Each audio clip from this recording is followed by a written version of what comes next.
Hey 49er fans, today's video is brought to you guys by Manscaped. Go to manscaped.com/49ers for 20% off your first order plus free shipping. More details on that a little bit later on in this video.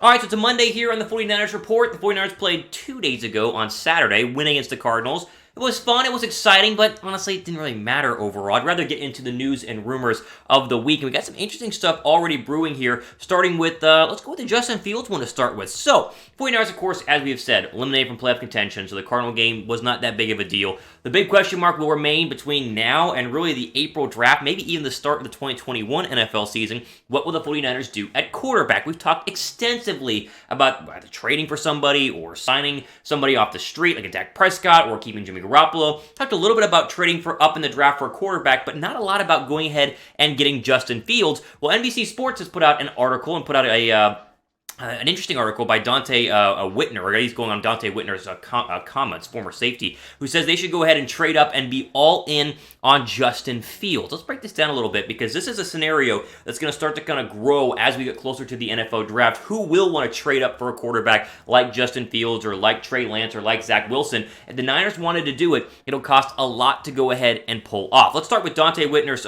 comments here on Fields saying, quote, "This guy is mature, he's accurate, and he has the ability to take this offense to the next level. If I'm the general manager of the 49ers, I'm moving up to take Justin Fields. You got to do what you got to do." If you can put a guy like Justin Fields in a Kyle Shanahan offense with all that misdirection, all the shifts and motions, the easy throws, you just rely on him when it's there to escape the pocket and make something happen down the field for us, he can do that. There is no argument that Justin Fields is the second best quarterback in this draft. There are some people that want to say, oh, well, you know, he struggled in some of the bigger games this year. Think about the Northwestern game early on. Think about the loss they had. Oh, he played 6 games at Ohio State, so a full season wasn't exactly there. We'll see what he does against Clemson in the national championship game, but regardless of what happens against Clemson, he still is going to be the second quarterback taken. There's no scenario where Trey Lance jumps him, or really, I don't see Zach Wilson jumping him either. I think overall, he's going to be the number 2 quarterback and has earned that right as one of the better quarterbacks we've seen in college football over the past couple of years. We mentioned again, Indiana and Northwestern wasn't great in both of those games, the 2 best teams that he did play in the 6-game schedule that Ohio State has played up to this point.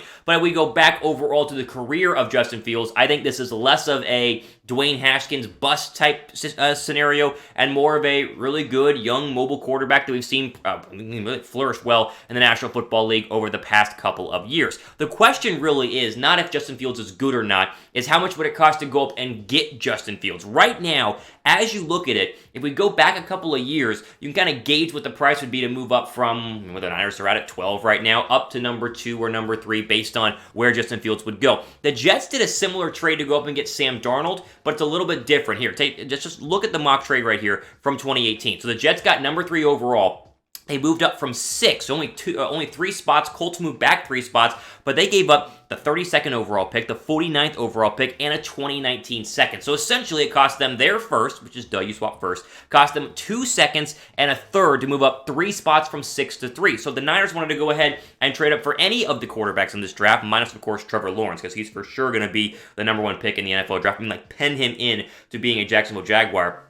It's going to cost a lot. And if you're moving from, let's say, 10 to 3 versus 6 to 3, it costs even more. It could take 2 first-round draft picks, not just this year's first-round draft pick, but next year's first-round draft pick as well. This is something we need to go ahead and keep an eye on. I mean, they're going to have to go ahead and watch film and scout these guys out and get their player interviews. But if Kyle Shanahan and John Lynch decide, hey, Justin Fields is a once-in-a-lifetime quarterback, we can't miss on him, then they will move up. And if they get their guy, as Donte Whitner said, if he's the right guy, I think a lot of quarterbacks will be very successful in the Kyle Shanahan offense. Let me ask you guys this first question. Pin comment down below. Get your responses. Would you trade up for Justin Fields? Like, straight up, do you want to trade up for Justin Fields? You see the price. It's going to cost a lot. You've seen the player on the field 6 games this year and then last year. How do you feel about trading up for Justin Fields? Let me know down below in the pin comment. Okay, quickly, some good draft news here as we keep going on the 49ers Report here on a Monday. Remember whenever they traded Kwon Alexander at the trade deadline to the Saints? They got back like Kiko Alonso and a compensatory pick, or I guess a conditional pick, as they say. Well, it looks like we know officially what the pick is going to go ahead and be. It appears to be a 2021 first. So essentially, what's going to take Alexander playing X amount of snaps and getting X amount of stats for the Niners to be able to go ahead and lock in the 5th round draft pick that was originally conditional for them to go ahead and trade for. And even though Kwon Alexander did suffer a season-ending Achilles injury, I think either last week or the week before, like hopefully he gets better. That stinks. It does appear though they'll go ahead and get the 2021 5th round draft pick. Here is the official trade. The Saints got the 49ers got the 2021 5th. Now basically official, and Kiko Alonso, kind of a throwaway player, money move, whatever, and the Saints got Kwon Alexander. Honestly, as we look back at this, and as it essentially becomes Kwon Alexander for a 5th round draft pick, I think the 49ers won the trade. I think this is something that you can go ahead and look at GM John Lynch as, in the past couple of years, making a lot of really, really good offseason moves. There are only a few offseason moves I think you can go with John Lynch and say, did they get rid of the right player? Did they get rid of the wrong player? I think the DeForest Buckner move was something that you kind of look back and you go, Buckner's been really good with the Colts. Re-signing Eric Armstead, not necessarily been the case, although as I've said the past couple of really months, Armstead is not playing along Nick Bosa. He's getting a lot more of the double teams. I think we wait on seeing if Armstead turns out to be as good as he was 2 seasons ago now, going into 2021 once Nick Bosa is back. But I think that this is a win overall for the 49ers in the trade aspect, and the fact that they got rid of Kwon Alexander when they already had Dre Greenlaw and Al Shire and Fred Warner shows that they are very confident and comfortable with their linebackers, not just at 8 games in at this point in the NFL season, but going forward into 2021. Quickly, here are your projected 49er draft picks as they stand based on the Saints' conditional 2021 5th. They have a 1st, a 2nd, they have no 3rd, they have a 4th, and then they have 3 5ths. So there's the 5th there, a 5th there for a compensatory pick, their own 5th, and then of course you go ahead and go down to the next list and get the Saints 5th round draft pick there. They have a 6th and then 2 7ths. They got one of those 7ths via the Jets in that Jets trade for Jordan Willis, I believe is what the trade was. Just a couple of, I think it was at the trade deadline. It hadn't done much, but it wasn't one of those trade deadline swaps. But that leaves them currently with 9 overall picks, although we can add here, if Robert Saleh leaves San Francisco and becomes the head coach of a National Football League team, there's a new rule in the NFL that says if your coach goes on to be a head coach and he's a minority, then you get another 3rd round draft pick. So it's right now 9 picks, but could overall be 10 draft picks in the 2021 NFL draft. And as we mentioned, the Niners have a lot of needs. Did a video on this a couple of days ago. And with quarterback and cornerback being number 1, the idea of trading up for Justin Fields gets a little bit easier if you have a lot of extra draft picks later on in the 2nd, 3rd, and 5th rounds to hopefully make up for the fact they could lose draft picks going into the 2022 season. So as we said, it's going to be a fascinating offseason. Draft is the real focus right now. After free agency, after they re-sign their people, they're going to go ahead and look headfirst into the NFL draft, and that is where the Niners can get better and make another big push going into 2021. What do you guys think the biggest need is for San Francisco? We did a video on this. Again, if you missed it, go back to our Chat Sports 49ers channel just a couple of days, I think, and I list, I think it was the 8 biggest needs. But what do you guys think is the 49ers' biggest need in 2021? Let me know down below in the comments section.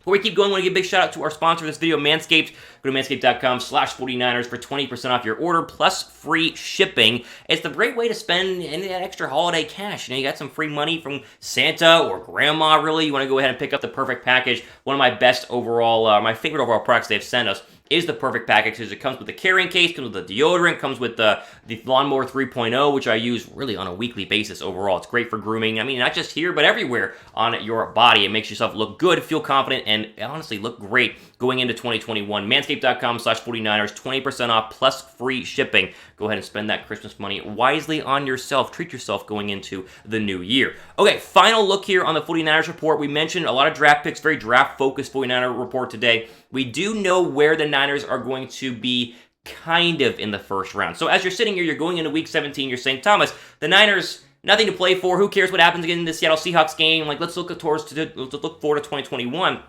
I agree, but the question is, where will that 1st round draft pick be? We mentioned Justin Fields, we mentioned getting some extra picks and then in the second segment, and now going into how high can that 1st round draft pick be? Currently, they are outside of the top 10, but honestly, if things go well on Sunday, let's just say, let's say they lose to Seattle, we'll talk about that in a second, and some other teams lose as well, San Francisco could very well be inside the top 10 and be poised to get a very, very good and impactful player on a roster that is very, very good whenever it is officially healthy. Before we go ahead and show you guys the top 10 and really top 15 picks in the NFL draft right now, make sure you guys subscribe to the 49ers Report for our upcoming draft coverage, because this is where we really jump into, overdrive at Chat Sports. We go crazy on draft news, any draft rumors, who they're working out, who they might want to get, who they might trade. We do all that in the offseason, so make sure you guys are subscribed and click the notification bell. That way you're ready to go for those videos. Okay. As of today, here is your top 10. Again, one more week to go. Jags, Jets are both locked into the 1 and 2 spot. Like, that is basically guaranteed. You cannot change that because, of course, they currently have 2 wins or 1 win, and everybody else has 4 or less. Where it gets interesting, though, is after 6 right now for the San Francisco 49ers, because the Dolphins, Falcons, Bengals, and Eagles are all going to kind of be in that similar area right now. Dolphins via the Texans, by the way, not the actual Dolphins, but those picks are all locked in. So the highest that Niners can go ahead and move up to with a lot of help is somewhere between 7 and 11. So you see the Lions there, it's at 5 and 10, Giants 5 and 10, Panthers 5 and 10, Broncos 5 and 10. Those are all teams you want to root against going into the you want to root for going into Week 17 because you want them to win. That way they come back. They get to that 6th win overall, and the Niners lose to go ahead and jump up maybe a little bit higher. Again, the way it all works out is going to be a little bit interesting because the Panthers and Broncos 5 and 10, the Giants sitting there at 5 and 10. San Francisco is at 14 overall based on their record at 6 and 9. You really want the Cowboys to beat the Giants on Sunday. You want the Chargers to go ahead and lose. You want the win. You want the Vikings to go ahead and win, and that way the Niners can jump up to at least 11 and then maybe into the top 10 if there are enough tiebreakers overall. So really, what you want to root for on Sunday is the Niners to lose against the Seattle Seahawks, which I know is not like a normal 49er fan feeling. It's like we want to beat Seattle, we want to ruin Seattle's season, but Seattle essentially is going to win the NFC West, unless, of course, I think, no, they did lock up the West yesterday because they beat the Rams, so they're already locked in. And really, this seeding isn't that big of a deal because they can't really have the 1 seed, because right now, it looks like the Packers are going to roll the Bears in Week 17. So root for the Seattle Seahawks on Sunday. That way, San Francisco has a higher chance of getting just a little bit closer up to the top 10 in the draft. 11 is a lot more important than 14. I mean, it's a lot better than 14 and worth a lot more than 14 in the first round. And if you did want to package those things and trade up or just get one of the best players available, you want to be as high as possible. So honestly, I am all for losing the Seattle Seahawks on Sunday because we're at a point where the odds of Garoppolo playing are very, very slim. The odds of the Niners actually winning a football game against a very good Seattle Seahawks team, to me, are very, very slim. And it doesn't do anything for you besides make your draft pick worse. Whereas if you lose, you go ahead and get a higher draft pick as long as you get some help from other teams, which I think is very, very possible over here in the Week 17 slate based on the games that I'm looking at right now. There you go. Ultimately, out for today here on the 49ers Report. It's a kind of a weird week because we're sitting here, like I said, with nothing to gain in terms of, winning a football in terms of the playoffs in 2020. But if you lose, your chances of getting maybe even into the top 10 become a little bit higher. I think that is something that's going to help the Niners going into the offseason, free agency, the draft, and then, of course, the 2021 start, where we hope the Niners will be happy, healthy, and able to make a big run back to the top of the NFC West and the top of the NFC as they were just a year ago. That's all I have for today here on a 49ers Report on a Monday. Hope you guys enjoy the rest of your day. I'm Thomas Mott signing off. See you guys in the next one.